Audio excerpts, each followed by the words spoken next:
तुम्हाला माहितीये का? एमएससीबीची सुरुवात डॉक्टर बाबासाहेब आंबेडकरांमुळे झालेली होती.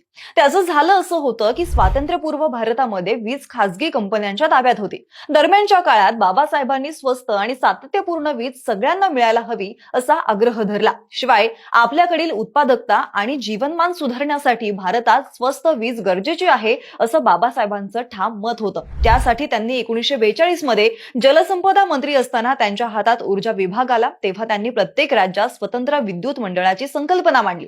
त्यातून 1944 मध्ये भारत सरकारने बाबासाहेबांच्या पुढाकाराने राष्ट्रीय औष्णिक ऊर्जा महामंडळ स्थापन करण्याचा निर्णय घेतला. पुढे 1943 मध्ये स्थापन केलेल्या समितीच्या अभ्यासावरून 1948 चा वीज पुरवठा कायदा तयार झाला, ज्यात ऊर्जा धोरणाचं मार्गदर्शन होतं. त्याच्याही पुढे जाऊन सर्व राज्यांनी स्वायत्त वीज मंडळ स्थापन केली, ज्यामुळे औष्णिक आणि कृषी विकासाला हातभार लागला आणि कुठल्याही प्रकारची फसवणूक न होता वीज उपलब्ध झाली. त्यामुळे महाराष्ट्र राज्य वीज मंडळ ते महावितरण हा बाबासाहेब आंबेडकर यांचा परिपाक आहे.